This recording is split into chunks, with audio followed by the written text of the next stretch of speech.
Okay,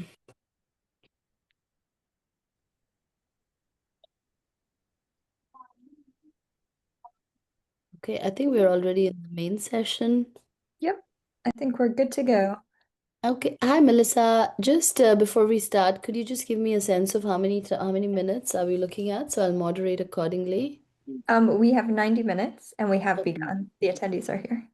Okay, great. So we'll also take a lot of question and answers. Hi everybody, my name is Priyali Soor, and we're going to be talking about, as the name suggests up there, a panel which talks a lot about the issues in India, but at the intersection of climate change and citizenship or statelessness. As the panel name says, it's climate-induced displacement and statelessness in Assam, which is a northeast state in India, which is very close to the country of Bangladesh. Um, my name is Priyali Soor, and I am the founder of a non-for-profit called the Azadi Project, and we work a lot with migrant and refugee communities in India. So, a lot of migrants who actually come in from the state of Assam or neighboring states.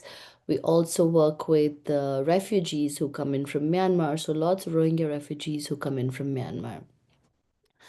I'm joined today by, an amazing panel who are joining us from different parts of the world. Also, this is going to be a trilingual panel, so please bear with us, and I will try and, translate as I moderate. So we're going to be speaking English, we're going to be speaking Bangla, and we're going to be speaking Hindi, and I will do my best to translate for everybody here. Uh, just quickly introducing my panel.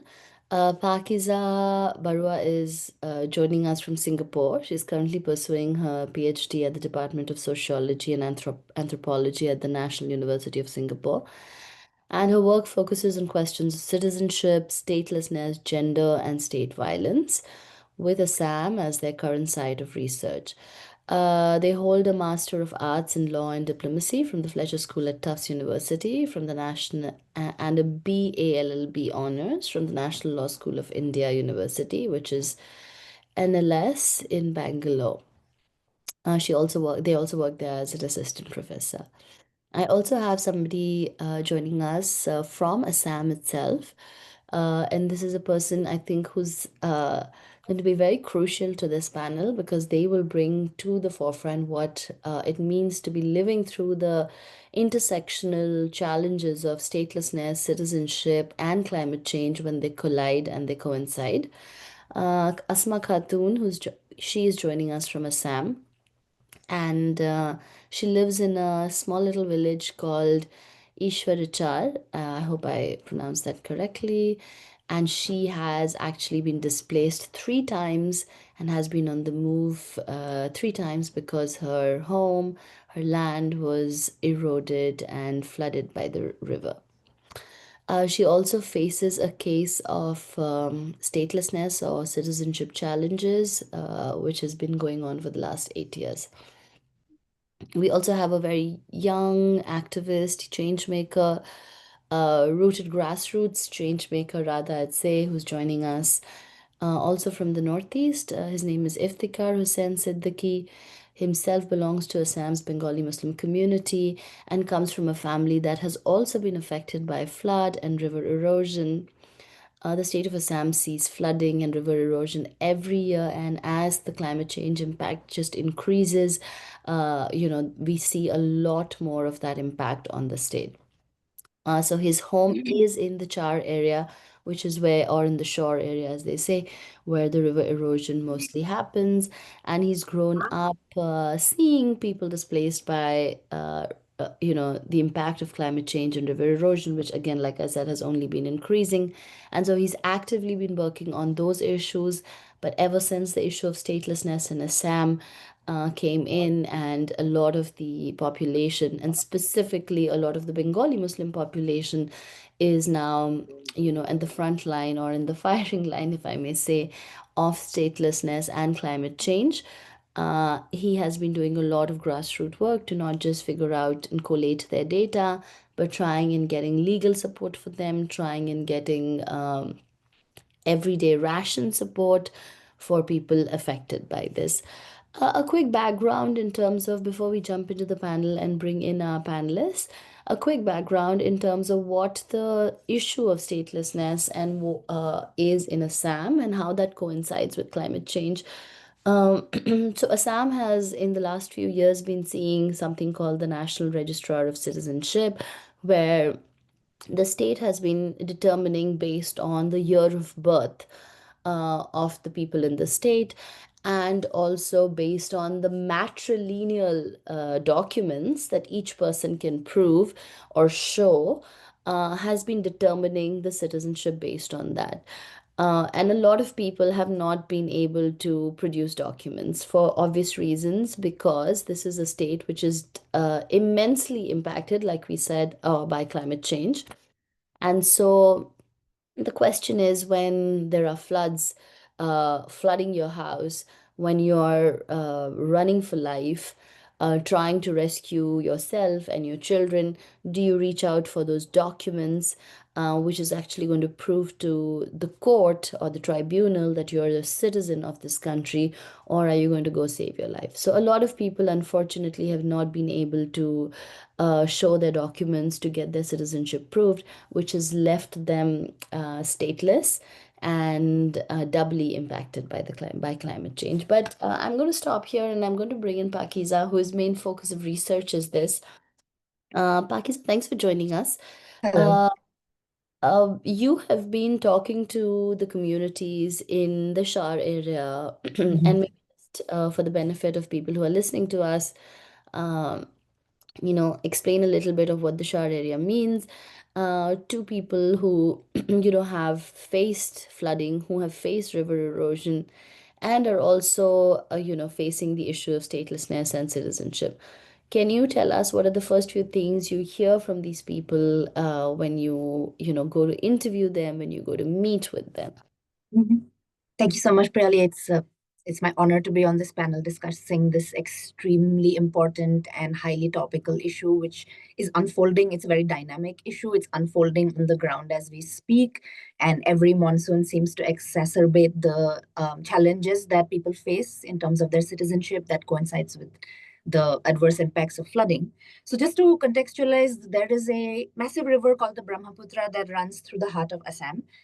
It's sort of there are multiple territories of it. It originates in China in the Tsangpo, and it enters India in the state of Arunachal Pradesh through the east, and then it kind of flows down, cuts through the state of Assam, and then the river empties sort of into the Bay of Bengal.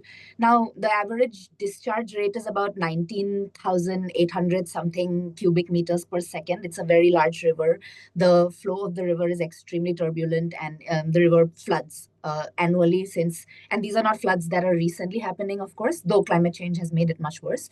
Floods have been documented in the pre-colonial times. The British had this big discussion about how to sort of tame the Brahmaputra, what embankments to put. Also, I apologize, the room I'm in has some kind of a sensor situation, so the lights keep going on and off. Okay. To contextualize, this is 3 times higher the volume of the Mississippi River in the United States.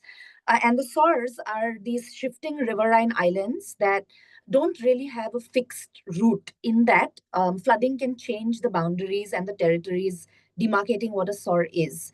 Now, given Assam's extreme diversity of population, it's quite disheartening, very sad actually, that the population that is confined to living in these river islands, usually without infrastructural support, often without electricity or proper sanitation facilities, kind of in this isolated atmosphere, is the Bengali Muslim community, which also performs the task of cultivating things in the SOR area. So the land of the SOR is extremely fertile.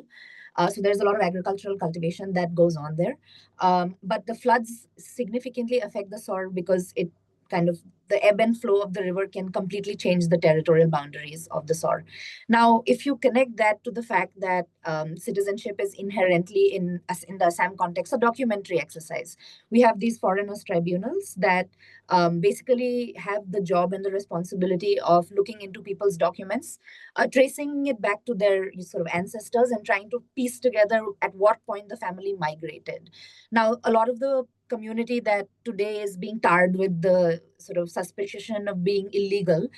Their ancestors have likely migrated during colonial times because the British very actively encouraged this policy of peasants coming over to cultivate what they describe as wasteland, very colonial terminology. And because of that migration, the community has roots in the early 20th century. There have also been multiple flows for partition, for the creation of Bangladesh in 1972. So the cutoff date that determines whether somebody is a citizen or not is 1972, right? So to prove that, you have this whole gamut of documents that you need to show, one of which is sort of your address. Where are you permanently rooted? Now, if you're living in a SOR and there is a flood, or if you're living on the banks of the river, there are also sandbars that people live in. It's extremely likely that you will shift, and I'm sure Amina ji will tell us about this firsthand, that it's extremely likely that your house is likely to be flooded more than once in your lifetime. Most of the respondents I interviewed, and I interviewed about 12 people who had gone through this process in April and July of this year. And most of them say that they have, since their childhood, witnessed at least 3 to 4 instances of their houses getting flooded and they're having to be displaced. So now, to prove citizenship is a documentary exercise, and the document has to say that you're a resident of, like, let's say, Chor A, and that your voter list is therefore kind of confined, that your name in the voter list comes from that area. Let's say you've been displaced once, twice, or thrice. It's likely to happen that the addresses or your voter lists will keep changing. And when you come up before a court of law to talk about the fact that, these are my addresses, there's usually no recognition in these tribunals of this kind of situation. So of course, everyone knows that floods happen, and it's very common knowledge that doesn't need to be scientifically proven in any which way. But the courts are adamant about not considering these kind of displacements. So they are likely to assume that you are duplicating your name across different areas and in the voter lists of different areas, that your address keeps shifting because you're not really a son of the soil or whatever they want to call it. And therefore, just because like the impacts of the flooding can have seismic consequences on the documentation that you have for citizenship. So one of my respondents very poignantly said that when the floods come into our homes, what do we save, our lives or our papers? And multiple respondents have told me that whatever else they may leave behind, it's the documentation that's always laminated, put in something that's waterproof. And I've seen multiple kind of trunks, plastic suitcases, folders that are tied with polythene that like quickly allow you to grab that. And even in the odd event that it gets a bit like, the idea is to not have those papers be drenched in the floods. So I think those are sort of the kind of conditions in which people are having to now survive this. And one last point, I guess, is that before the tribunal, if they question you, like, and frequently the tribunal members question people about sort of, and I'm sure as, like, I guess I should mention that the tribunal is quite arbitrary. There are no fixed procedures that are set in stone for those tribunals. And so, and the members are incentivized to declare more and more people as foreigners. So for instance, let's say I'm a foreigners tribunal member. If I declare a certain quota of people, then my contract can be renewed. So they're very invested in making sure that more and more numbers of people are presented as being foreigners so that they're able to meet these quotas. So there's a huge kind of suspicion and a mistrust even of documentary evidence.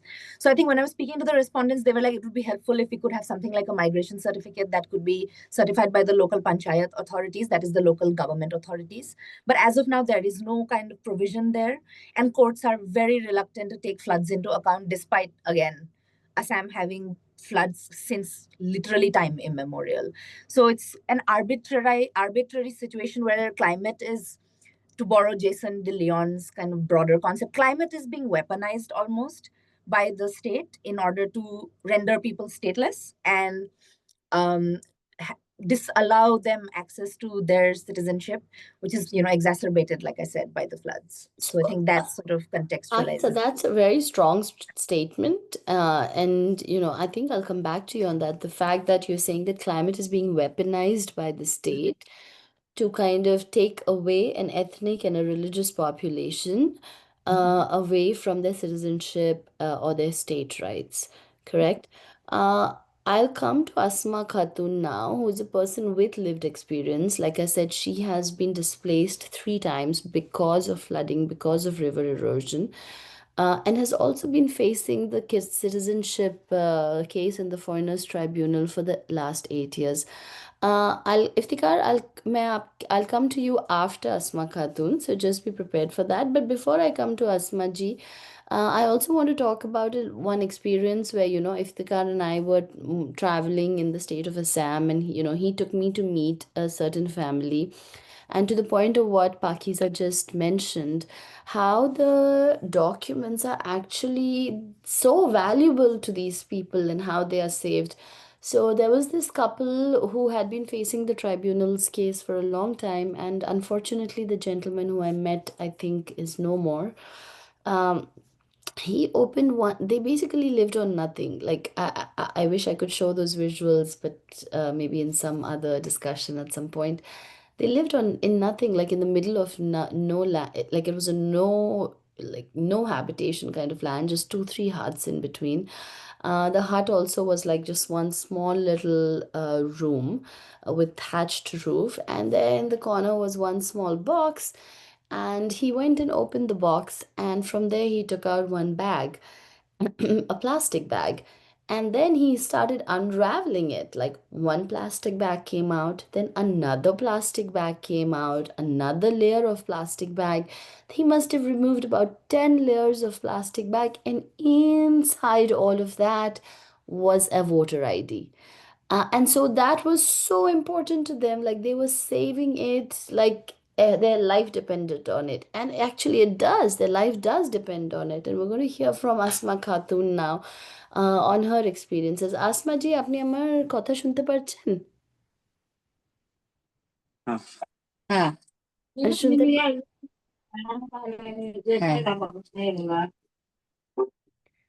আপনি একটু ওই ল্যাপটপের একটু কাছে আসবেন, তাকে আমরাও আপনাকে শুনতে পারি। ধরে ধরে পেন কথা হ্যাঁ, আপনি আপনি বলবেন আপনার এখন আপনার আপনি কোথায় থাকছে, আর এই যে ফ্লাডস হতে থাকে, বাড় আসতে থাকে, বাংলাতে কি বলে বাড়কে, যে বান ফ্লাডস হতে ওইটাতে আপনাদের কি কষ্ট হয়? বানে লিখেন কষ্ট বান আসলে কষ্ট এরকম কষ্ট হয় কি ধরনের কি ধরনের কষ্ট কি ধরনের কষ্ট কষ্ট? মারা রাস্তা নদী নালা ভেঙে গেল গা থাকার এরকম কষ্ট হয় বান আসলে আর আপনার এখন যে কেসটা চলছে, আপনার 8 বছর ধরে যে কেসটা চলছে, এই সিটিজেনশিপটাকে নিয়ে, এফটি ডি ভোটারের কেসটা যেটা চলছে, আপনার যখন আপনি এক জায়গা থেকে অন্য জায়গাতে যখন যান, তখন আপনি আপনার ওই ডকুমেন্টগুলোকে কি কি করে নিয়ে যায়? ওইগুলোকে বাঁচাতে নদী জলে, ভেঙে তাকে নদীতে ওইগুলো ডুবে না যায়, ওইটাকে বাঁচাতে আপনার কষ্ট হয়? কাগজপাতি বাঁচাইতে কষ্টই তো হয় কষ্ট হবে না কাগজপাতি মানুষ ইসুম বাঁচা জুলুম যায় আর কাগজপাতি বাঁচানোর এরকম কষ্ট হয় Okay, so I'm just going to translate this bit for the sake of everybody. She's talking about how difficult it is in terms of, obviously getting displaced, which I think should be, extremely known, like displacement because your house gets flooded, because everything gets flooded, and having to face that displacement 3 times on, and how much you're losing. She talks about, in brief, she talks about how difficult that is. And then she says how difficult it is to kind of save the documents through this process.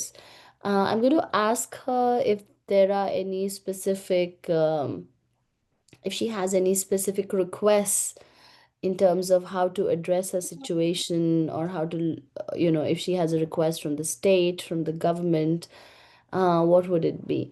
Asma, আপনি যদি, আসমা খাতুন জি, যদি আপনি গভর্নমেন্টকে কিছু আহ, বলতে চায়, যদি কিছু বলতে চান, তাহলে কি বলবেন? মানে আপনার যে ফরেনার্স সরকারের যদি কিছু ট্রাইব্যুনাল কেসগুলো যে দেখে, যদি আপনি সরকারকে কিছু বলতে চান, তাহলে কি বলবেন? সরকারের যদি কিছু কভার চান গ্যাসের বিষয়ে কি কভার চান গ্যাস নিয়ে কি কভার চান সরকার গ্যাস শেষ করে দিলে এটাই কোন কোন গ্যাসটা তো শেষ হলে তো ওরাও তো ভালো হয়। কি বলছেন? বলছে যে ক্যাশটা যদি শেষ করে দেয় গভর্নমেন্টে খুবই ভালো হয় এতে জন্য। আর আপনার এই কেসে কত টাকা পয়সা লেগেছে? আমি কোন আমার কাছে দৌড় পাইরা 5.5 লাখ টাকা গেছে। Oof. So her request from the government would be to end the case of citizenship of statelessness on her immediately. And as you can see, her house in the background, it's just made out of tin sheets. And just on the case of fighting for her citizenship rights in the Foreigners Tribunal, she has spent close to, I would say, 6,000 US dollars, if not more, 6 to 8,000 US dollars. Asma জি, আপনি ওইখানেই থাকুন। আমি ফেরত আসবো আপনাকে প্রশ্ন করতে, but এখন আপনি থাকুন এখানে, ঠিক আছে? ক্যামেরাতেই থাকুন, ঠিক আছে? Iftekhar, coming to you, uh, and please feel free to answer in Hindi. I will help translate.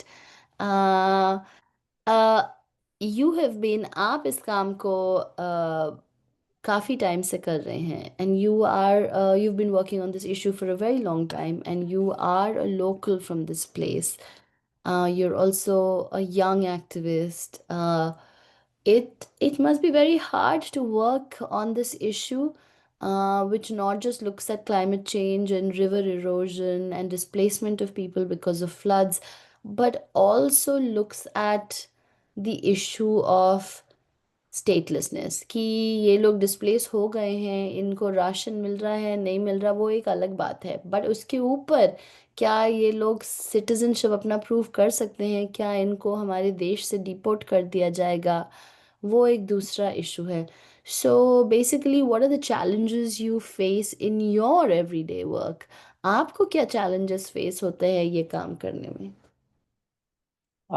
मेरा ये जो मुद्दा है, असम का जो रिवर इरोशन और सिटीजनशिप जो मुद्दा है, यह बहुत बड़ा मुद्दा है। लाइक अब कैंसर की तरह हो गया है। इस जो मुद्दा में मैं जो काम करता हूँ, क्योंकि जो रिवर साइड में जो रहते हैं, सौर एरिया में जो रहते हैं, वो बंगाली मुस्लिम ज्यादातर है। और उनके साथ साथ वहाँ का जो लोग है, उन लोग ज्यादातर इलिटरेट होते हैं, क्योंकि जो रिवर साइड में इतने स्कूल कॉलेज और रिवर इरोशन की वजह से उनका घर चला जाता है, इलिटरेट है। उसको इतना सारा लैंग्वेजेस नहीं आते हैं, और बहुत सारा लोग है अभी तक टाउन नहीं देखा, डिस्ट्रिक्ट हेडक्वार्टर नहीं, हॉस्पिटल नहीं जाते हैं। ये बहुत सारा इशू है। और उनके साथ साथ आप बोलेंगे तो जो एक्चुअली पद्मिनी जी ने बोल के गया है ब्रह्मपुत्र रिवर के बारे में। जो ब्रह्मपुत्र रिवर था 1950 के पहले था, कोई कई जगह में 2 किलोमीटर 2.5 किलोमीटर, अभी कई कई जगह में 16 किलोमीटर 14 किलोमीटर हो गया है। आप ट्रांसलेट कीजिए बाद में मुझे। So what Iftikhar is saying, that it is extremely challenging to work on this issue uh, for him, and it's become like a cancer in the state of Assam, specifically when you look at these two issues coinciding. The fact that floods and river erosion has existed in the state for a long time, because it, like Pakiza had explained, the river Brahmaputra flows through the state. And every year, annually, it kind of floods. And so the people there have been facing the impact of flooding. And of course, with increased climate change, that impact of flooding has been increasing. But now the state is, unfortunately, the conflict in terms of language, in terms of ethnicity, in terms of religion has also existed in the state for a very long time. And so now the state, or let's say the government, has now been able to use this as a tool to further target these citizens who basically have nothing, as is visible on the screen where Asma Khatun is living, and weaponize this against them. Iftikhar, आपको personally क्या challenges मिलते होते हैं ये काम करने में? What are the personal challenges you face while doing this work? Do you face harassment by the state? Do you face any kind of, threats? Is there any kind of, you know, other kind of challenges that you face in terms of doing this work?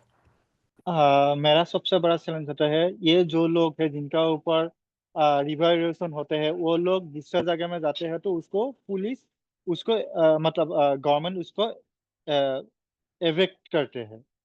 तो उनको फिर shelter देने के, उनको फिर ration देने में दिक्कत होता है। उसके लिए फंड जीरो है, और इन पर्सन हम लोग उसको मदद नहीं कर पाते। दूसरा जो है, जो रिवर इरोजन होते हैं, उनको रेशन का जरूरत होता है, उनका घर चला जाता है, उनको मेडिकल का जरूरत होते हैं, उनमें पैसे की वजह से नहीं मिलते हैं। तीसरा जो है, जिनका रिवर इरोजन के बाद जो लोग, क्या होता है, रिवर इरोजन का एक विलेज से दूसरा विलेज उसको माइग्रेट करना पड़ता है, नहीं तो कोई दूसरा जगह पर 10 किलोमीटर 15 का माइग्रेशन करना पड़ता है। फिर उसका जो वोटर लिस्ट में जो जिस विलेज में उसका नाम है, तो जहाँ पे 15 किलोमीटर दूर पे जाकर उसको उठा नहीं सके, उठाने से फिर उसका वोटर लिस्ट में उसका नाम दिया डाउटफुल सिटीजन मार्क होता है, नहीं तो सस्पेक्टेड फॉरेनर केसेस इशू हो जाता है। तो उनको, इसलिए उनको हम वो भी नहीं कह सकते आप वोटर लिस्ट में आपका कौन है, क्योंकि इसके वजह से उनके साथ रिलेट होते हैं, क्योंकि ये बीपीएल कैटेगरी का लोग होते हैं, उनका रेशन, पीडीएस, घर, ये सब उनका मिलने में दिक्कत होता है, क्योंकि ये शिफ्टिंग की वजह से। और उनके चौथा ये है, जिसका सिटीजनशिप केसेस आ जाता है, हाँ। उनको उनका जो डॉक्यूमेंट है शिफ्टिंग के वजह से, या जो फीमेल है जिसका शादी हो जाता है दूसरे दूसरे गांव में, उसका क्योंकि उसके लिए 2-3 डिस्ट्रिक्ट से डॉक्यूमेंट इकट्ठा करना पड़ता है।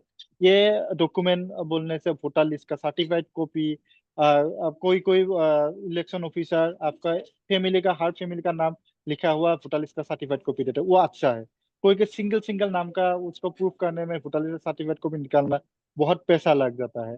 और उनके साथ साथ पंचायत सर्टिफिकेट, और ये लोगों को एसामिस नहीं मालूम होता है, उसको उसका एज, क्योंकि इलिटरेट है हम लोगों का, आपको बोला आपका एज कितना, आप बोलेंगे 40, 39, 35 बोल सकते हैं। लेकिन इन लोगों को स्कूल नहीं गया, ये कैसे बोलेगा मेरा एज 60 है, 40, उसको ये याद दिलाना पड़ता है, सिखाना हम्म। पड़ता है। एक ये मिनट, चैलेंजेस। मैं यहाँ तक ट्रांसलेट कर दूं, नहीं तो मैं भूल जाऊंगी आपने क्या हाँ क्या हाँ। बोला था। So Iftikhar is saying that one of the biggest challenges for him is that when the people get displaced because of flooding, because of the impacts of climate change, and they have to move from their original location to the other location. Now, their voter ID cards, or the cards that actually help them with state supported rations or state supported services, when they move from one area to the other area, they don't have access to that, and it becomes extremely challenging for young activists or activists in not civil society organizations like that, like them, to actually give support to these people, or to give rations, or to give sustainable food, medicine, those kind of options to these people who've been displaced by flooding. Displaced by flooding not only means that you have lost your house, but you could have been injured. You probably need some kind of immediate assistance. It's also more challenging because there is no funding coming through in this area. And let me explain that aspect of why no funding is coming through. This is an extremely politically sensitive issue because, unfortunately, it is not just about climate change. Remember, we are talking about how climate change intersects with identity. We are talking about how climate change intersects with citizenship and how climate change intersects with statelessness. So it becomes such a political issue that a lot of non for profit organizations, a lot of funding organizations hesitate to fund a politically sensitive issue. And that is why, and this, again, to use Pakiza's words, the state has weaponized this. Uh, because anytime the state sees a civil society organization, working in this aspect, they risk losing their licenses of working. So it's not just the state, the civil society organizations that don't want to do work, but they too work under extremely difficult circumstances and threats of losing their license. And so that is why the funding capacity to come to these people is so limited. So again, to explain that because of their displacement, they have lost their voter IDs or they've lost their documents. Even if they've not lost their voter ID, the new region they move to will not recognize that old voter ID and they will not be able to get the ration there. Two, they can't access it from anywhere else because there is not enough or there is no funding support to give it to these people. If they can continue, if you want to add more points. हाँ, ये जो जिनका नाम पे citizen cases आ जाता है वो illiterate होने के वजह से, और उनको केस केस इसको इंडियन बनना है तो उसको कोर्ट पे जाना पड़ता है। कोर्ट में जाने के लिए उसको एडवोकेट के पास जाना है, तो एडवोकेट पे पास जाना, फ्री में केस लगाना, ये सबसे बड़ा दिक्कत होता है। कोई एडवोकेट क्यों इतना केस फ्री में करेगा? लगभग 1,30,000 केसेस है, जो उसमें कैसे ये केसेस करेगा? तो जैसे आसमा जी ने बताया 5.5 लाख उनका केसेस में जाता है। एक गरीब परिवार, वो पैसा किसी का परिवार में ये सिटीजनशिप केसेस एक बार आ जाए, उसका एजुकेशन खत्म, उसको फैमिली का पासपोर्ट नहीं मिलेगा, कोई जमीन नहीं खरीद सकते हैं, कुछ नहीं कर सकते हैं।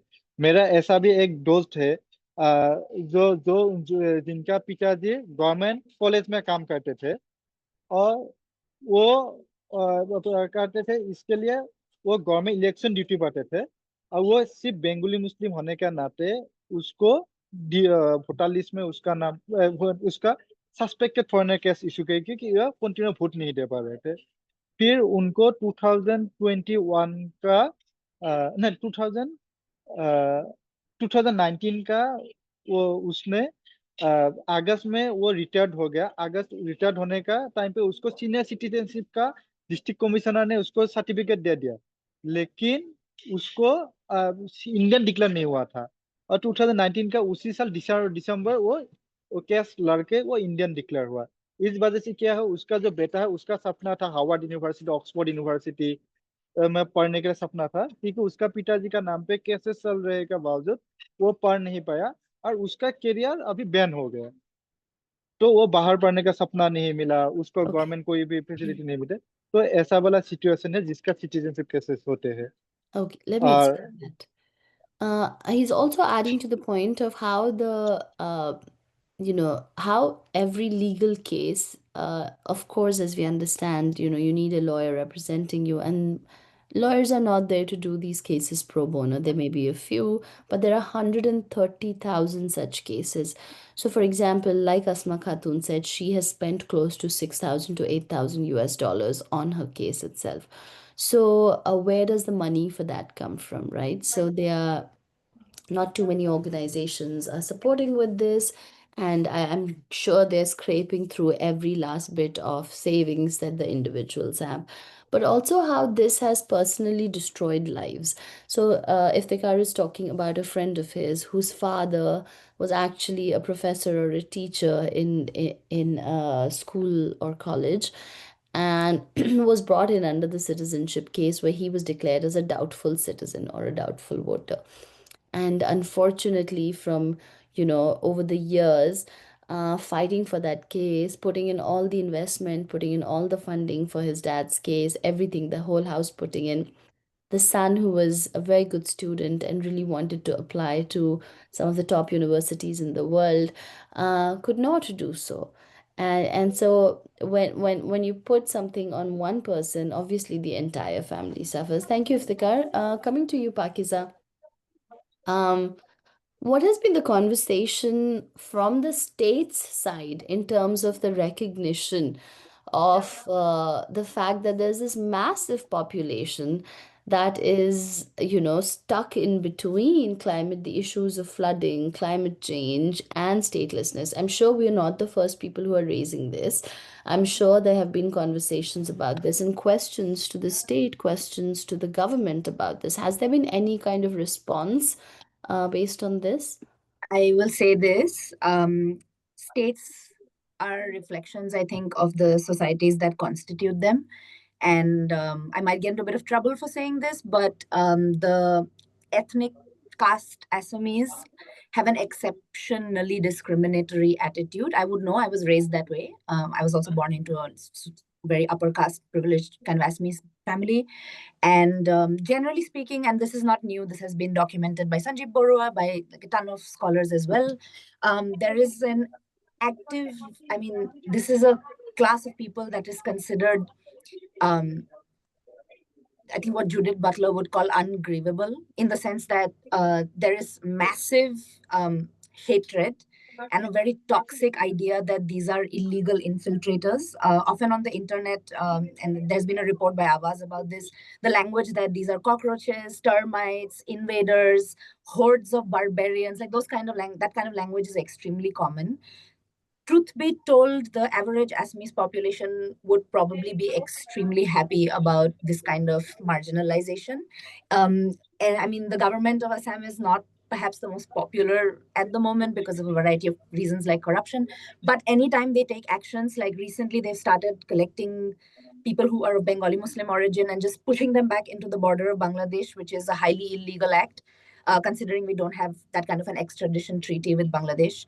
And these are not Bangladeshis. Like, I'm sure there is, and I mean, I'm sure there are instances of border crossing, but what the government targets is not necessarily those people who are going back and forth, this kind of porous border, right? So the state itself, I think, uses this as a political strategy to further its political ends. So there is this big, I mean, really like, it's I think somebody, Gorky Chakrabarti, describes it as a silent genocide that's going on in Assam. I would say that there is a lot of very reminiscent of how like Israelis would talk about Palestinians, how Bosnian Muslims were talked about by the Serbs. Like it's very, how Tutsis were talked about by Hutus in the context of the various genocides. There is an exceptionally toxic and highly popular narrative where these lives are considered to be like worthless.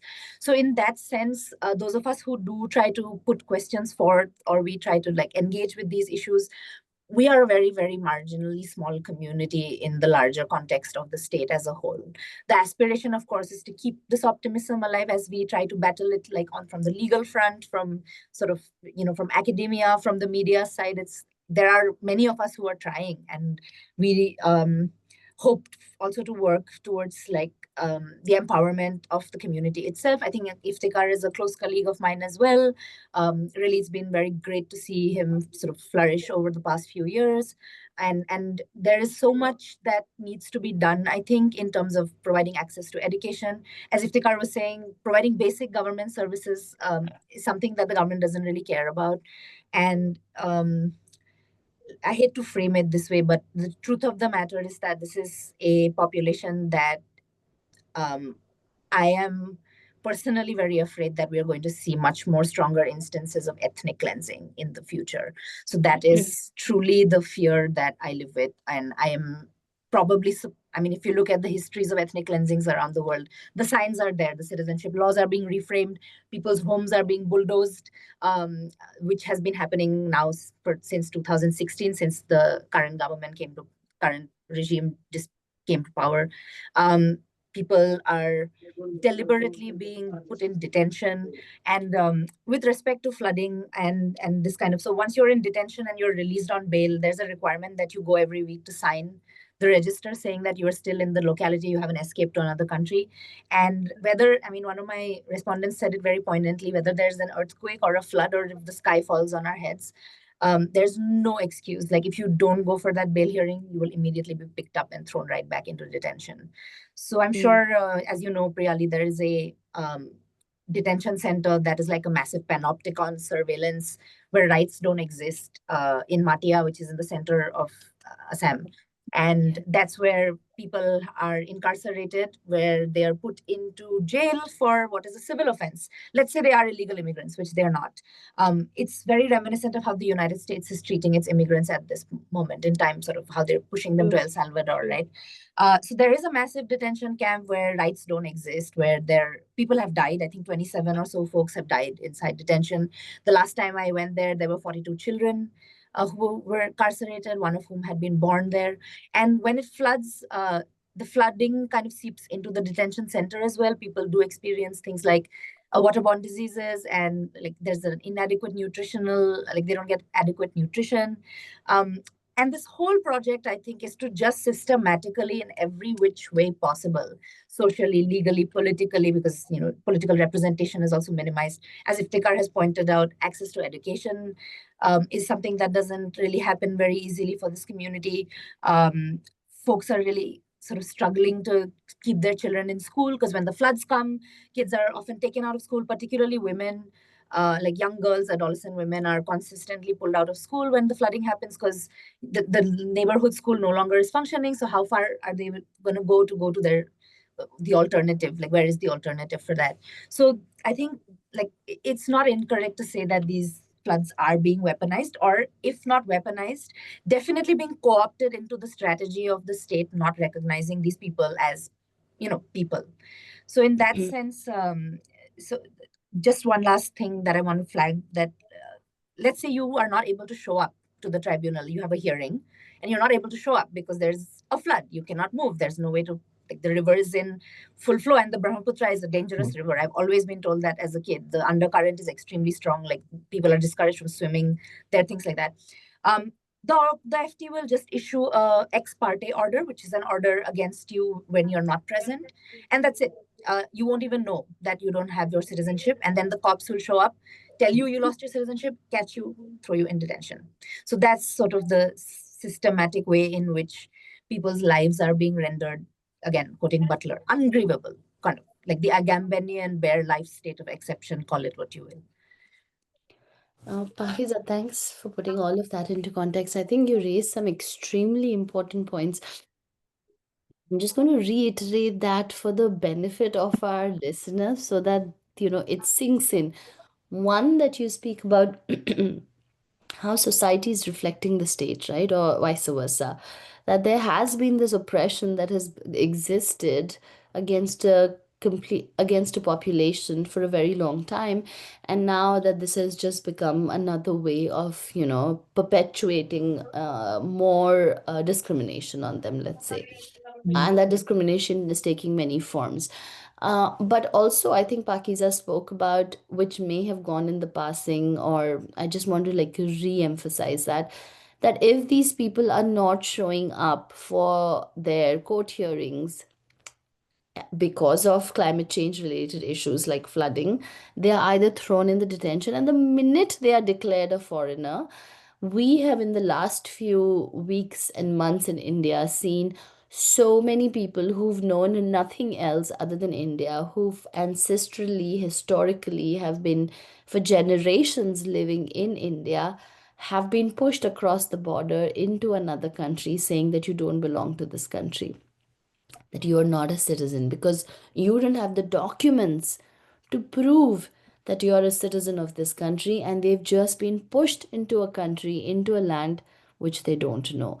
And I think I think that is basically the crux of this, that how these two forces are playing such havoc in the lives of these people, that the only thing that they know, which is their home, which is their land, they are being taken away from it and being pushed into a complete unknown territory. Asma ji, If I आपके may, pass sorry, yeah, if I may just add one thing. yeah. So it's not that people don't have documents. In fact, everyone has a whole host of documents. They would have, like, birth certificates were there. Now everyone's putting them in place. They would have birth certificates, voter lists, some land revenue records. Many people's ancestors have been included in the 1951 iteration of the Register of Citizens. There's a pile of documents. The tribunal just arbitrarily picks and chooses and rejects documents on extremely arbitrary grounds. So that's what I learned over the 6 years of my fieldwork, that people have papers. It's just the government doesn't want to acknowledge those as papers, and it's an extremely arbitrary, without substantive due process. So, like, go figure. So this doesn't And work you out. can't question that, is it? You can't go back and question it. It People only people it do means more appeal. money, more time. Yeah, people do appeal, but then an appeal to the next level of the judiciary, which is the High Court, is expensive, and not everybody has the knowledge or the wherewithal. And like, the state of legal aid is also extremely fragile and not really well, like it's not well institutionalized. So Yeah. it's extremely difficult. Yeah. Sorry, Yeah. not to take away from Asma ji's. No, I think that's also a great point. अस्मा जी, हम लोग इस बारे में बात कर रहे थे कि जब आप एक जगह से दूसरी जगह पे जाते हैं पानी आने की वजह से, बाढ़ आने की वजह से, oh sorry, Bangla. Bangla. I'm also confused. Okay, so I'm switching to Bangla, but for the benefit of our listeners, I will translate in English. And also, if you all have questions, please feel free to start putting those questions in the chat box because, in another 10 minutes, we'll start taking questions. And so the panelists can respond to your questions.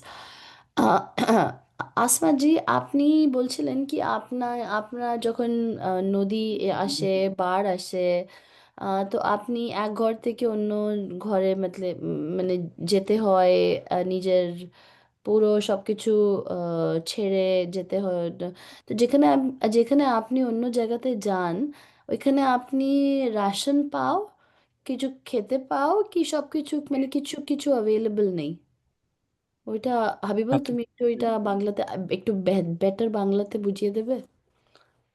হ্যাঁ, সবকিছু পাওয়া যায় এদিকে যেমন সবকিছু পাওয়া যায় কি মানে কষ্ট হয় খাওয়া দাওয়া।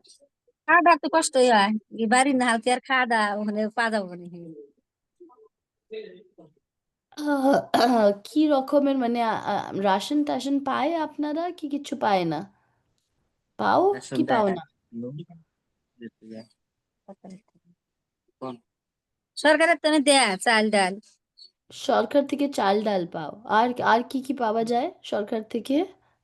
না আর কিছু দেয় না, তো খালি লেগে চাল ডালি আর দেয়। কিছু নেই। হ্যাঁ, আপনি নিজের বাড়িটা একটু দেখাতে পারবেন একটু ঘুরে? একটুখানি বাবুল ক্যামেরাটাকে ঘৰটো পুৰা দেখা দিয়াচোন দূৰৰ পৰা।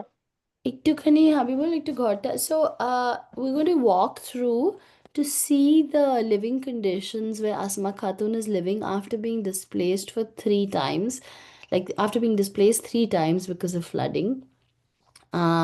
These are the kind of makeshift houses where they live. But if Iftikhar and Pakiza, if you want to add to their living conditions in terms of explaining, please feel free to do so because I think you have better insight than I do into this. Rubal, মই অকমান চৰৰ ঘৰবিলাকৰ বিষয়ে বুজাই দিওঁ। কৈ দিয়া তুমিতো গৈছা। Yeah, so from the travels, you see that people's homes are usually made of temporary materials, but corrugated tin features in this a lot because when the floods come, and if there's a fear that the house is going to be swept away, people take out the tins very frequently and kind of keep them on a higher, like many houses have a platform, like a plateau platform that they build where they'll keep their cattle or goats or chickens or whatever they have and kind of keep the tin there. Usually people have a trunk as well, in my experience, where they keep all their paperwork, which, even if the water level rises really high, the trunk stays. Most people do have, their assets are usually in the form of goats or chickens, and when the sort of case comes in, very often people finance their lawyers by selling off whatever animals they might have. And electricity doesn't usually exist in a meaningful way, though I've seen in some SOR areas that they buy these solar powered engines, generators that keep some amount of current through. There's absolutely, in my experience, I've never encountered a proper sanitation setup. I think the outhouses are sort of where people conduct their business. And most significantly, large families share extremely small spaces. And you see this in particular after people have been evicted. They're sort of crammed into extremely tiny shelters where there'll be 11 members of the family living in one room. Life is quite precarious in that sense. So I guess there's, and in many instances, even if they've received some aid from the state to construct a more permanent kind of housing, which does exist, there are schemes that the government has where it'll help you get a material to build the house, like the Pradhan Mantri Awas Yojana. Even in those instances, the government does not hesitate sometimes to, again, they're targeting the same population, just raise down those homes if they suspect that they're illegal. And how do they suspect that they're illegal? It's because of the displacement and the shifting. And why is that shifting happening? Because of the floods. And who's not taking the floods into account? The government. So it's like a vicious cycle where the only outcome is loss and pain and suffering. So sort of that's that. Rupal aru kiba asile ne solar in onsolar bishoye kobole? सौर अंचल जो सौर area है उसमें ज्यादातर लोगों का जो लाइफ स्टॉक है, लाइफ स्टॉक का खाने का दिक्कत हो जाता है रिवर इरोजन के वजह से, क्योंकि इंडिया का जो गवर्नमेंट है, गवर्नमेंट गाय को गौ माता समझते हैं। जैसे फ्लड आ जाते हैं तो जो रिवर ट्रांसपोर्ट जो बोट यूज होते हैं उसको बैन कर देते हैं, क्योंकि पीओएलजी भी गया था उस दिन बंद था। और उसी टाइम हम लोग पूरा खुद का जो लाइफ स्टॉक है उसको निकलने का हम लोग जैसे सोशल वर्कर को लाइफ उसमें डाल के, दाव में डाल के उसको लोगों के साथ लाइफ स्टॉक को भी हम लोगों को निकल के लेके आना पड़ता है। ये सबसे बड़ा दिक्कत है। रेशन आता है वो भी फ्लड खत्म होने के बाद, पहले से उसको रेशन नहीं मिलते हैं। और उसके साथ साथ जो लोग स्कूल में पढ़ाई करते हैं, क्योंकि फ्लड रिवर साइड में तो फ्लड आएगा लेकिन उसका स्कूल टूट जाते हैं। हॉस्पिटल जो वहाँ पे 108 का फैसिलिटी है जिसके मेडिकल फैसिलिटी माना जाता है। प्लेन लेन के लिए तो 108 में डायल करने से एम्बुलेंस आ जाता है, लेकिन 108 का जो मिनी बोट फैसिलिटी है, हॉस्पिटल फैसिलिटी, वो नहीं अवेलेबल नहीं होते हैं उन लोगों के लिए। ये वाला उनका है। और आपका जो वहाँ का लोग जो शहर में रहते हैं, ये तीन का। और जो टॉयलेट है, टॉयलेट उसका कच्चा टॉयलेट होते हैं, क्योंकि उसमें उनको खर्चा कम आता है, क्योंकि रिवेरिएशन में चला जाने से एक टॉयलेट बना 2 लाख जैसा खर्चा आता है कंक्रीट का। ये इसके वजह से वो भी सैनिटाइजेशन भी उसका बहुत पोर है। इसके वजह से हेल्थ इश्यू बहुत ज्यादा होते हैं। उन लोगों का खाने का बहुत लो क्वालिटी का खाना का मिलता है। उनका इलेक्ट्रिसिटी नहीं मिलते हैं।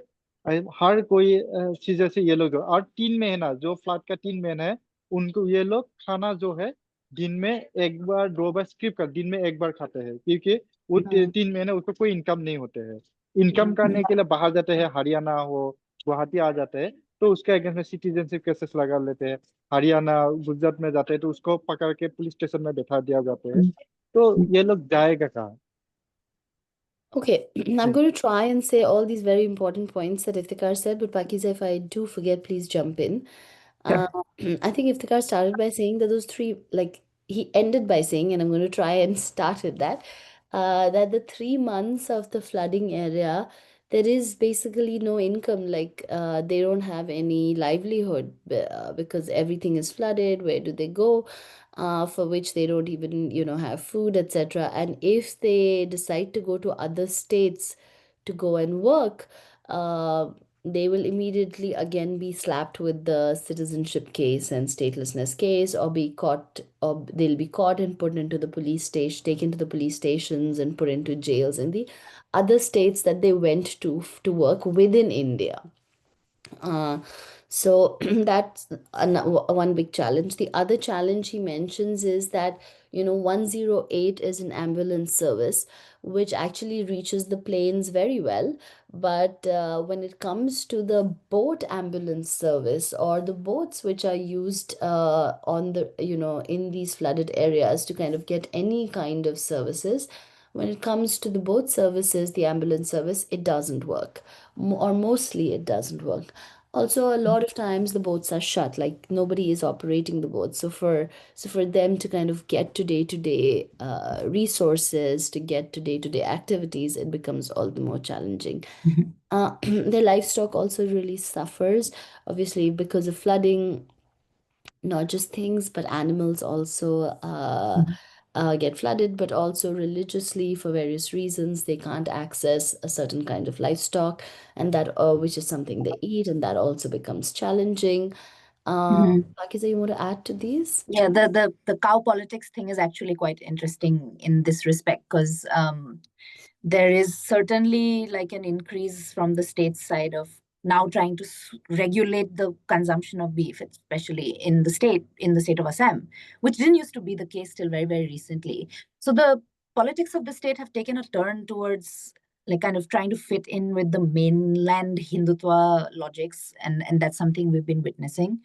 I think one more thing that he pointed out was, again, around the question of the fact that aid always reaches post facto, or and it doesn't really reach at all. So when Iftikhar and I were conducting our fieldwork on this matter, like this year in April, we really entered this discussion as to how the state says that it's delivered aid, but more often than not, large parts of the aid just never reaches. The process to kind of the tender process that exists to sort of contract out the aid to people is extremely opaque. So there are, and of course, he's talking about the massive health issues that arise in the Chor area. I think something that Iftikhar and I have both been really concerned with, and I'm sure I don't want to bleed into Asmaji's time because we do want to hear from her, but mental health issues really take root. There are folks whose mental health has been tanking because of the amount of trauma that is being forced upon them. And I just think that this is an aspect that public health professionals don't always consider, because of course physical health issues also exist, because as he said, the nutrients that they get are simply not enough. And that's heartbreaking when you think about what kind of nutritional requirements children especially have, that they need that to grow and to be able to study or to do anything. So this is really a state sponsored long run violence that we are seeing in all forms, in all the forms that are possible. But yeah, the mental health, even if someone is not yet declared a foreigner, just the fact that you got that notice from the cops saying that tomorrow there is come to the court and present your case, it's more than enough to just sink entire families. Depression is extremely prevalent. Depression, anxiety, as I'm sure during the registration process for the National Register of Citizens, there were multiple suicides. Just heartbreaking. The mental health issue is just something that I think needs far more attention than it gets. Yeah, no, and thank you for raising the mental health issue, because it's easy to kind of sideline that, but it is actually so front and center, should be so front and center of these conversations. Iftikhar, just coming back to you, आप लोग जो काम कर रहे हैं in terms of the citizenship, in terms of getting legal access to people, most recently there have been deportations, most recently there have been pushbacks. Would you be able to comment on the kind of pushbacks and the kind of forced deportations that have happened? और कुछ करा जा रहा है उनको legal aid पहुंचाने के लिए? अभी जो जिन लोगों को डिपोर्ट किया था, इन लोगों ने पुशबैक किया था, जो इंडियन सिटीजन है, उनको डिक्लेयर्ड फॉरेनर है, इंडियन सिटीजन के इंडिया में बॉर्न हुआ था, इंडियन सिटीजन है, और ये डिक्लेयर्ड फॉरेनर है, उनको जो पुशबैक मतलब पुश किया था बांग्लादेश में, फिर उसको 2 दिन बाद गवर्नमेंट ने उनको वापस ले लिया है। एक ही बांदी है जो हमारा नॉलेज में जो है वो अभी बांग्लादेश में है। वो क्योंकि ये उठकुट का जो डिस्ट्रिक्ट और घर ढूंढते जो बस में उठ के आते थे वो ढाका पहुंच गए थे। फिर उसको अभी ढाका में एक जेल में है, फीमेल जेल में वो अभी कैद है। अभी उसको वापस नहीं लेके गया। वो इंटरेस्टिंग ये है, वो एक एसामिस इंडिजिनस मुस्लिम है, वो बंगाली मुस्लिम भी नहीं है, जो अभी बांग्लादेश में अरेस्टेड है। Okay. वो मेरा पास जानकारी है। So we were talking about the recent pushbacks based on statelessness from India into the neighboring country. Iftikhar is saying through advocacy, through work, now the government has taken back, or the state has taken back most of them who were pushed in the last few months into the other state, into the other country. But one woman still remains, and her identity is that of an indigenous Muslim. And there's work going on to kind of try and bring her back. But I think I'm going to open it up to questions, because, we've had this conversation now. Sorry, and my throat is like all over the place. Uh, I'm going to open it up for questions. So if you all have questions for our panelists, for Pakiza, for Iftikhar, for Asmaji. मेरा मेरा और एक request था, हाँ जी। पूरा यहाँ पे जितना भी लोग है, क्योंकि हमारा यहाँ पे क्लाइमेट चेंज की रिवाइरेशन के ऊपर इतना डाटा नहीं है, क्योंकि जितना भी लोग है वो लोग आए, हमारा जो कम्युनिटी में रिवाइरेशन की वजह से जो इनजस्टिस हो रहे हैं गवर्नमेंट जो कर रहा है बंगाली मुस्लिम का ऊपर, जो उसका ऊपर सही डाटाबेस बनाए, जस्टिस वाला डाटाबेस बना के हमारे कम्युनिटी को जस्टिस दीजिए। और इसके लिए मैं आप लोगों को बहुत वार्म रिक्वेस्ट करता हूँ, क्योंकि आप लोग आइए और इसके ऊपर सही डाटाबेस बना के हमारे कम्युनिटी को जस्टिस दीजिए। क्योंकि हम लोग इंडियन है, इंडियन है रहना चाहता, हमको डाउटफुल वाला जिंदगी नहीं चाहिए। जिंदगी लोगों को एक बार मिलता है, हम लोग को रिफ्यूजी बनना नहीं चाहिए। अभी तो क्लाइमेट के वजह से हम लोग क्लाइमेट रिफ्यूजी बनने के लिए जा रहे हैं, तो क्लाइमेट रिफ्यूजी से हम लोग वापस लेके आइए, ये रिक्वेस्ट है। So Iftikhar is requesting to everybody who's into research and similar work here that please visit the state of Assam in India and do solid evidence-based data gathering and research so you can bring forth the issues that the state of Assam and the people there are facing, specifically on these issues of climate change in terms of citizenship, and you can present it to the world so that they can get justice and they can also get global attention. So any kind of injustice is not, sent their way. He also talks about how, based on the impact of the climate change, not just citizenship, they're all now, all going to now become climate refugees. And I know that terminology comes very loaded. Like, should we use the word climate refugee or should we not? But yes, based on the circumstances they are facing, they're going to be forcibly displaced because of climate change. And already they are facing citizenship issues. So, again, his request is that all of you should please come and contact him. I think we can put his email on the chat. Contact him if you're there, and he'll help you with ground level research work, just as he's helped Pakiza and me. So I think Iftikhar is a great resource. And of course, if you do go, then please meet with people like Asmaji, who are the people with lived experiences and who really are in the middle, in the eye of the storm, as they say, and are facing the consequences of not just displacement because of climate change and flooding, but also how that's coinciding with their identity and their and them being citizens. Okay, Melissa, thanks for putting that. Melissa has already put Iftikhar's email on the chat. Again, I'm opening up I for want to add to questions. that, Priyali. Yeah. Just to say, Assam is extremely understudied, and the rhetoric of indigeneity assumes a lot of importance here because sort of the Assamese view themselves as indigenous in very bizarre, like I saw a Facebook post where some Assamese person was comparing themselves to Palestinians, which I just, like, it didn't make sense in any context. So indigeneity is a loaded term really in this context. But what I do want to emphasize is that we are at early stages of ethnic cleansing. So this is also a plea from my end, just to supplement Iftikhar's plea that, like, more people need to know about this because, like, we can't wait till something happens when we can prevent it, before it does. Yeah, sorry. Yes, and just to add to that, Asman, Pakiza and I were basically just talking about should we make a film out of this or something like that. And so if you all, anybody wants to reach out to us to work on this issue, again, feel free to do so. But if there are no questions, then I'm going to come to one last round and we'll keep it quick.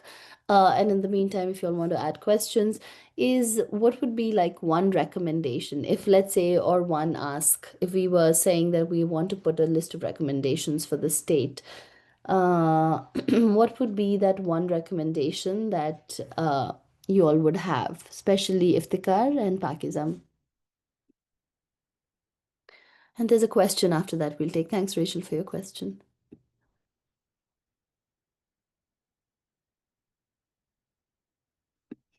Who wants to take it, Pakiza? Iftikhar, Pakiza, you want to start with it? Pakiza.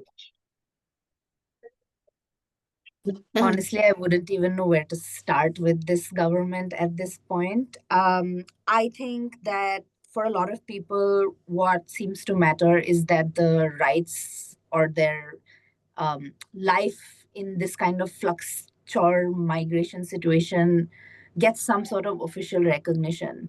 So I think if you're looking at that kind of legalistic reform, it would be helpful, I think, and I'm not even sure how to implement this, through a migration certificate, through a kind of creation of some kind of a register that tracks that you were originally rooted in a place and then you've moved somewhere. Just the documentary nature of this exercise needs to be made a lot more clear. As of today, I think it's extremely difficult to tell somebody, oh, these are the documents you need to have, and then your case will be sorted out. So, and for people who are, adjudicating citizenship cases, I think it's absolutely essential that they take into account the extreme lived realities of people's lives in the floods, because believe me, in Assam it's impossible to ignore something like the floods. So I think for a judicial class, it is extremely it's extremely necessary that these lived realities be considered. So I guess those are very vague suggestions, because truth be told, the hope is not that high from the state as it exists right now. I'm sure Iftikhar will be a bit more optimistic though. Iftikhar, आप क्या recommendation देना चाहेंगे, या क्या मतलब what would be your ask from the government at this point of time, or from any other body that you would want to make a ask or give a recommendation to? And then we have 2 questions here, which is great. Thank you. Keep those questions coming, because we still have another 25 minutes if you want. जो recommendation जो हमारा यहाँ पे जो NRC हुआ है उसको accept करना चाहिए, और उनके साथ साथ जो फैमिली का कोई 2 लोगों का नाम आ गया, 5 फैमिली से 3 का नहीं नाम है, जिसका फैमिली का नाम है उसको भी फिर स्क्रूटिनी करके उसका नाम भी एनआरसी के आने उसको एक्सेप्ट करना चाहिए, और जो सिटीजनशिप जो मुद्दा है उसको खत्म करना चाहिए, और जो रिवाइरेशन का जो सिस्टम है उसको साइंटिफिकली उसको खत्म करना चाहिए, और हमारा जो रिवर साइड में ट्रांसपोर्टेशन, एजुकेशन, हेल्थ, ये सब डेवलप होना चाहिए, यही मेरा बोलना है। और ये जो बांग्लादेशी नाम का जो इंडियन लोगों के ऊपर जो टैग है वो कॉन्स्टिट्यूंसी उसको बैन होना चाहिए। Okay, that's a great point. If the car saying that, putting tags of calling citizens of India by other, nationalities, I mean, that has to be banned. And, the attacks on people based on identity, I think that really needs to stop. Okay, coming to Rachel's question. Rachel, thanks for putting that. Rachel says, uh, thank you so much for this informative and moving presentation. Can you clarify the different roles played by different levels of the state, that is national and subnational state, and if there are levels of government that have more potential? Rachel पूछ रही है कि अलग अलग levels जो government के हैं, जैसे कि नेशनल गवर्नमेंट, सेंट्रल गवर्नमेंट हो गया, या स्टेट गवर्नमेंट हो गया, इन इन गवर्नमेंट्स के क्या अलग अलग रोल्स हैं, और क्या स्टेट गवर्नमेंट और सेंट्रल गवर्नमेंट इन दोनों में किसी का ज़्यादा पोटेंशियल है, या किसी का ज़्यादा रोल है, या किसी का ज़्यादा हाथ है कुछ करने के लिए? I mean, I think the answer is clear, but पाकिज़ा, Iftikhar, आप दोनों में से कोई लेना चाहेगा ये?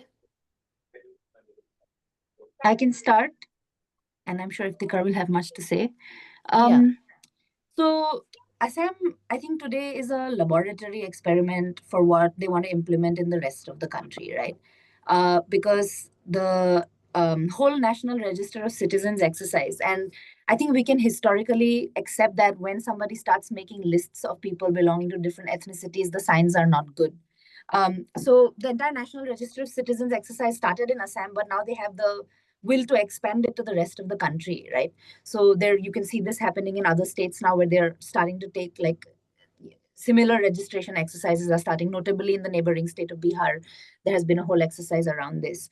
So I think Assam is becoming like an experimental playing field where they're trying to push, and this issue is a bit unique because the Foreigners Tribunal doesn't really exist anywhere else. The state government of Assam, whether it be a past Congress government or a present BJP government, everybody has had the will to kind of implement put in place these arbitrary legal procedures, right? It's a very political issue, and many people's political careers, I will not be naming them, but many people's political careers have been made on the blood of the metaphorical and very often the literal blood of this Bengali Muslim population.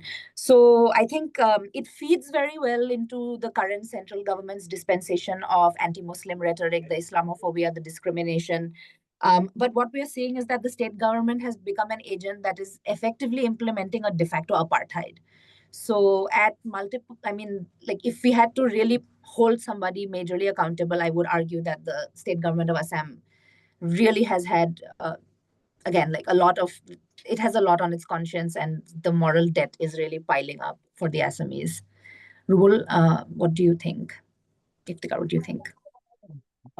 मेरा जो बोलना है, जो central government और Assam government जो मुस्लिम के ऊपर जो अगेंस्ट में रहने वाला वो है, और अभी हिंदूज के लिए जो 5 रिलीजियस के लिए रिलीजन के लिए इंडिया में का इम्प्लीमेंट हो गया है, वो भी एक बात है। और हमारा जो कम्युनिटी है उसका अलग है।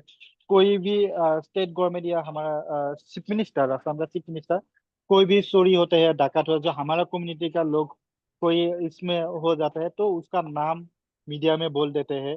और टोटली ये क्रिमिनल कम्युनिटी, क्योंकि हमारा फूड राइट मूवमेंट, क्योंकि हम लोग ये असम के ही लोअर असम पर अपर असम नहीं जा सकते। अपर असम जाने से पुलिस पकड़ के फिर लोकल लोगों से लोग पकड़ के स्टूडेंट वगैरह पकड़ के उसको पिटाई करते हैं। तो हम लोगों का जो मूवमेंट, जो अच्छे से कपड़ा नहीं पहन पाते हैं, क्योंकि गरीब है हमारा कम्युनिटी का लोग, ज्यादातर इलिटरेट है, अच्छे से बोल नहीं पाते हैं, अच्छे से कपड़ा नहीं है। तो ये ये सबसे बड़ा दिक्कत होता है, क्योंकि नेशनल डॉक्यूमेंट रहने के बावजूद भी लोग पकड़ते हैं अच्छे से, असमी से, ऐसे हिंदी नहीं बोल पाने से उनको बांग्लादेशी कहा जाते हैं और उसका ऊपर हेरेस किया जाते हैं। ये दोनों गवर्नमेंट का ही एक ही पावर, तो अलग अलग, जैसे स्टेट गवर्नमेंट के स्टेट में पावर होते हैं उसको आइडेंटिफाई करना, उसको फॉरेनर बनाना है। और ये सेंट्रल गवर्नमेंट का पावर होता है उसको बीएसएफ को देखो, फिर जो पुश करते हैं बांग्लादेश में, ये सब बीएसएफ वाला करते हैं। और इतना बड़ा बीएसएफ का ग्रुप रहने का बावजूद कैसे आ सकते हैं? ये सेंट्रल गवर्नमेंट का नाकामी है। हमने अभी तक इतना काम किया फील्ड में, तो मेरा नजर में एक भी फॉरेनर जो बांग्लादेशी है इलीगली अंदर रहे हैं, मुझे एक भी नहीं मिला। तो इसके ऊपर में इतना मुझे भी डाउट है, ये सच है या वो गलत है। और इतना सबसे बड़ा बात है, असम गवर्नमेंट का जो बॉर्डर पुलिस है उसके लिए कितना खर्चा होता है। जो 100 एफटीज अभी रनिंग है, पर एफटी में आपका 10 लाख करके खर्चा होता है। तो 100 एफटीज में तो 10 करोड़ महीने में खर्चा होता है एफटी मेंबर के मिला के। Yeah. तो Okay. ये कैसे होता है? So Iftikhar is saying, I think both the governments have to be equally blamed, both at different levels, are perpetuating this, the kind of discrimination. The central government is responsible for, the border security forces, who are actually ultimately responsible for pushing the people into across the border.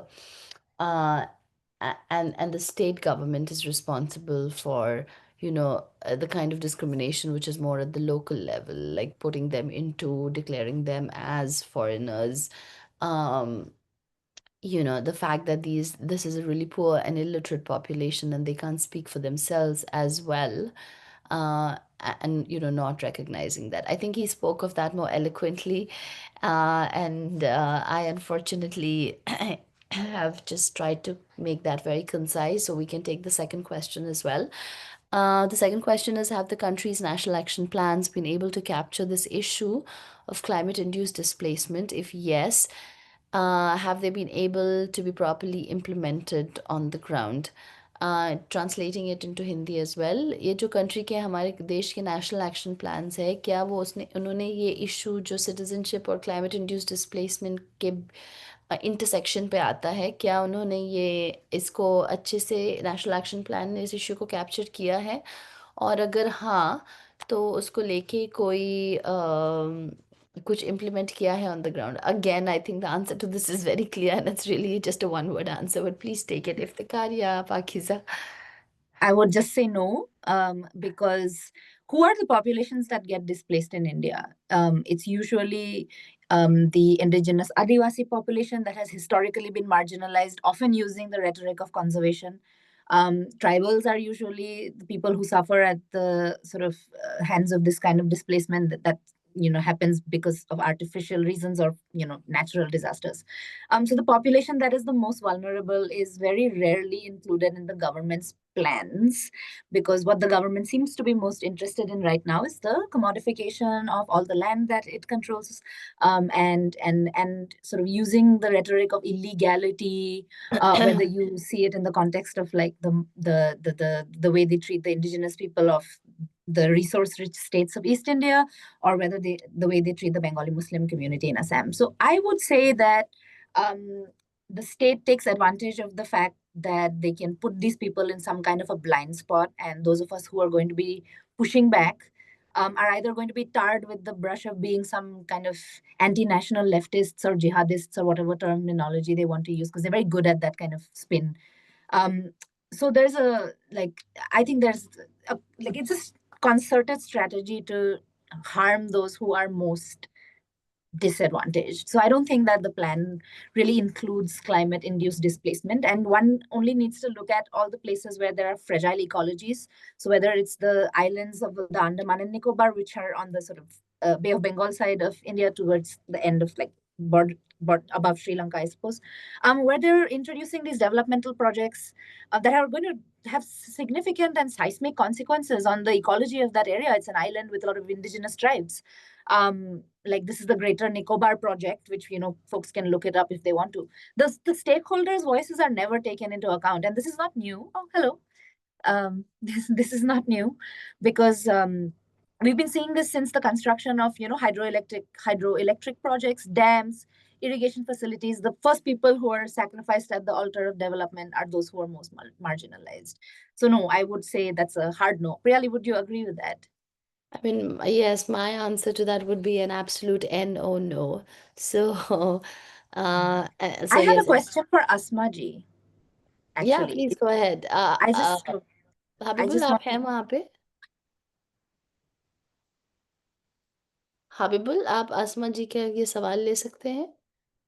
Not sure if he's there and he I know has. the network is actually pretty difficult to manage in this. हाँ ले सकते हैं बताइए Yeah, I'm sorry, like everybody's waking up here and on my end, but Yeah, let's that's go ahead. absolutely fine. I just wanted to know if she has a message for those of us who are here. How can we help her? How can we support her?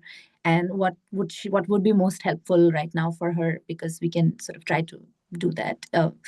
Rubol okman translate kore diba niki mor karne? Teole? হাবিবুলে translate কৰা মই এটা ফ্লাইটত উঠিব আচ্ছা ওলাইছো ঠিক আছে তাৰমানে মই হয় হয় হাবিবুল দা আপুনি অসমীয়া বুজি পায়তো কওক মই আমাৰ এতিয়া যোনে যোনে শুনি আছে তেওঁলোকৰ পৰা তেওঁৰ কি আশা আছে আমি কেনেকে সহায় কৰিব পাৰিম সুদকচোন তেওঁক আমি জানিব বিচাৰিছো মানে আপনার কি আশা আমরা কি করে সহায় করতে পারি আপনাকে এটা কোন আমার একটাই আশা যে আমরা যদি এই ক্যাশটা যদি হাইরা দিয়ে হারাই এটাই আমার আশা তারপরে তারপর আরো তারপর আর আমার আর কিচ্ছু আশা নেই আমার এই ক্যাশটা হাইরা দিলে আমার তাই আমার আশা এটাই আমরা যদি দয়া করে যদি ক্যাশটা হাইরা দেন আমার এটাই আনবে ছান আশা এটাই অনুরোধ তেওঁ কৈছে যে কেছটো ভাল হ'ব লাগে ন কেছটো মানে ঠিক কৰি দিব লাগে মোৰ ডিভোটাৰ সেইবিলাক নালাগে মোৰ এটাই আশা মাত্ৰ যে মোৰ কেছটো ঠিক কৰি দিব লাগে যাতে মোৰ ডিভোটাৰ নাথাকে ইণ্ডিয়ান বিপ্লেছ কৰি দিয়ে মোক ঠিক আছে দাদা Okay, so I think she's saying that the one big help that we could possibly do is support her through the legal process that she's currently undergoing, which is a process of citizenship stripping, highly unconstitutional, highly against all known principles of human rights law.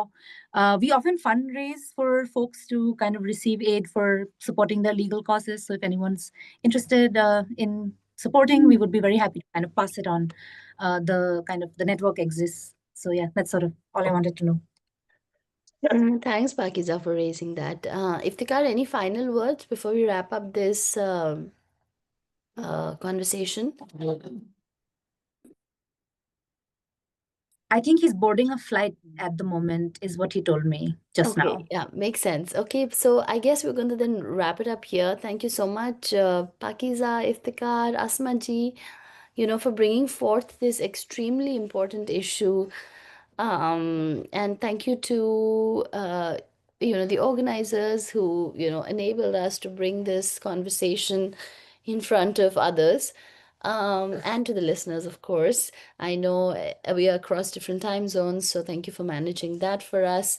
And yes, if you all want to stay connected to us in any form, Pakiza, maybe if you can put it in the chat, the email that you would, if you want to put in your email in the chat in case Sure. someone Yeah, wants happy to support Asmaji or similar people with legal services, access to legal services, you can reach out to Pakiza.